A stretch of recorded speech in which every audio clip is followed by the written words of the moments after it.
সুপ্রিয় দর্শক, বিরতির পর আবার আমন্ত্রণ হামদর্দ বরকতময় রজনী অনুষ্ঠানে। আপনি খুবই গুরুত্বপূর্ণ একটা বিষয় নিয়ে বলছিলেন, যাকাতের ব্যাপারে আলোচনা করতেছিলাম যে যাকাত এটাকে প্রদান না করা এটা কঠিনতম শাস্তির আলোচনা নবী করিম সাল্লাল্লাহু আলাইহি ওয়াসাল্লাম হাদিসের মাঝে করছেন। যাদের উপর স্বর্ণ রূপা ব্যবসায়িক পণ্যের উপর যাকাত ফরজ, কুরআনে কারীমের মাঝে তাদের ব্যাপারে কঠিন শাস্তির আলোচনা আল্লাহ তাআলা করছেন যে আল্লাযীনা ইয়াকনিজুনা যাহাবা ওয়াল ফিদ্দাতা ওয়ালা ইউনফিকুনাহা ফি সাবিলিল্লাহ, যে সমস্ত ব্যক্তিদের কাছে স্বর্ণ রূপা এবং ব্যবসায়িক পণ্য ইত্যাদিকে তারা জমা করেছে এবং তারা তা থেকে আল্লাহ তাআলার যে নির্ধারিত ফরজ বিধান এটাকে তারা আদায় করে না, যাকাতকে তারা আদায় করে না, ফাবাশশিরহুম বিআযাবিন আলিম, আল্লাহ নবী করিম সাল্লাল্লাহু আলাইহি ওয়াসাল্লামকে বলতেছেন, হে রাসূল আপনি তাদেরকে কঠিন শাস্তির সংবাদ দান করেন। ইয়াউমা ইউহমা আলাইহা ফি নারি জাহান্নামা ফাতুকওয়া বিহা জিবাহুহুম ওয়া জুনুবুহুম ওয়া যুহুরুহুম, যে জাহান্নামের মাঝে তাদেরকে কঠিন ভাবে শাস্তি প্রয়োগ করা হবে, তাদের এই স্বর্ণরূপা তাদের এই ব্যবসায়িক পণ্য এটাকে পাত বানানো হবে এবং জাহান্নামের উত্তপ্ত আগুনের মাঝে এটাকে তপ্ত করা হবে, তারপর তা দ্বারা তাদের কপাল, তাদের পার্শ্বদেশ, তাদের পিঠ ইত্যাদি জায়গায় সেক দেওয়া হবে। হাদা মা কানাজতুম, আর তাকে বলা হবে যে তুমি এই সম্পদটাকে জমা করেছিলে। আমরা নবী করিম সাল্লাল্লাহু আলাইহি ওয়াসাল্লামের হাদিসের মাঝে আরো পাই, নবী করিম সাল্লাল্লাহু আলাইহি ওয়াসাল্লাম উম্মতের উপর সবচেয়ে বড় দরদী ছিলেন। হাসরের পূর্ণ ময়দানের মাঝে যখন সমস্ত নবীদের জবান থেকেও এই শব্দ উচ্চারিত হইতে থাকবে, ইয়া নাফসি ইয়া নাফসি, হে প্রভু তুমি আমাকে বাঁচাও আমাকে বাঁচাও, ঠিক সেই হাসরের ময়দানে এক নবী করিম সাল্লাল্লাহু আলাইহি ওয়াসাল্লামের জবান থেকে ইয়া উম্মতি এই শব্দ উচ্চারিত হবে। নবী করিম সাল্লাল্লাহু আলাইহি ওয়াসাল্লাম মিজানের সে পাল্লার কাছে থাকবেন, আল্লাহ তাআলার কাছে সুপারিশ করতে থাকবেন।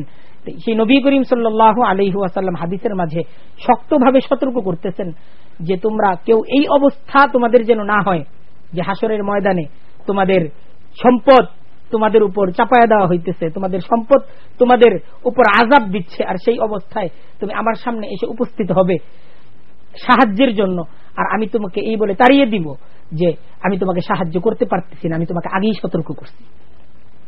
এই যাকাতটা ইসলামের অত্যন্ত গুরুত্বপূর্ণ একটি বিধান। রমজান মাস আমরা ঠিক যেভাবে এই সিয়াম সাধনা এবং রোজা একটা গুরুত্বপূর্ণ ফরজ বিধানকে পালন করতেছি, আমরা যেভাবে মসজিদে নামাজের মাঝে এসে 5 ওয়াক্ত নামাজের মাঝে এটাকে একটা ফরজ বিধান হিসেবে পালন করতেছি, যাকাতের ক্ষেত্রে আমাদের কিন্তু প্রচুর দুর্বলতা।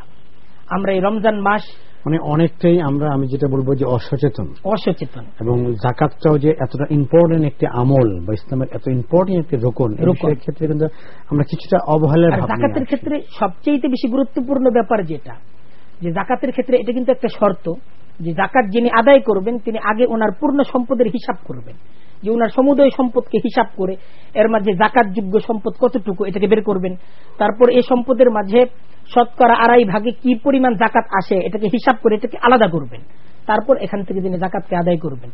এইভাবে যাকাত আদায় করার মানে আমাদের সমাজের মাঝে এই যাকাতের যে এইভাবে আদায় করতে হয় এই ধরনের ধারণাও কিন্তু প্রচুর কম।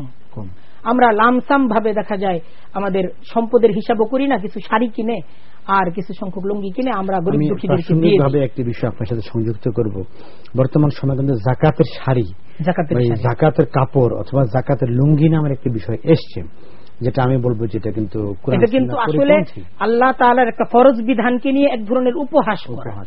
এটা আমাদেরকে বলতে হবে। দেখে থেকে একেবারে মশারির মতো। যে ব্যক্তিটা দুঃখী, যে যাকাতের প্রাপ্য হকদার, সে কিন্তু প্রচুর সম্মানী। আমরা কোরআন এবং হাদিসের দিকে তাকাইলে পাই। আমরা মসজিদকে সম্মান করি কেন? আমরা মসজিদকে সম্মান করি এজন্য যে এই মসজিদ আল্লাহর ঘর, মসজিদের মাঝে এসে আমরা দৈনিক 5 ওয়াক্ত আল্লাহর একটা ফরজ বিধান নামাজকে আদায় করি। নামাজ আল্লাহর এক ফরজ বিধান, এজন্য মসজিদ গুরুত্বপূর্ণ, মসজিদ সম্মানিত, যেহেতু এই জায়গায় আল্লাহর একটা ফরজ বিধানকে পালন করা হয়। ঠিক মসজিদের মতো আল্লাহর ফরজ একটা বিধান যেমন ভাবে মসজিদের মাঝে পালন করা হয়, ঠিক আল্লাহর আরেকটা ফরজ বিধান যাকাতকে আদায় করার জন্য আমাদের কিন্তু গরিব দুঃখীর কাছে যেতে হয়। মসজিদ যদি গুরুত্বপূর্ণ হয়, গরিব দুঃখী আমার কাছে কতটুকু দায়বদ্ধ, এর চেয়ে আমি অনেক বেশি তার কাছে দায়বদ্ধ। গরিব দুঃখী তাদেরকে অবহেলা করার কোনো সুযোগ নাই, তারা আমার কাছে প্রচুর সম্মানী। আর লামসাম ভাবে আমরা যে যাকাত দিই, আমাদের খুব বুঝা দরকার যে একজন ব্যক্তির কাছে আমি 1000 টাকা পাই, আমি তার কাছে গেলাম যে ভাই আমি তো আপনার কাছে 1000 টাকা পাই, দীর্ঘদিন যাবত আপনার পিছনে আমি ঘুরতেছি, আজকে আমাকে টাকাটা দিয়ে দেন। সেই ব্যক্তিটা আমাকে 30 টাকা দিয়ে বলল যে যাও ভাগো,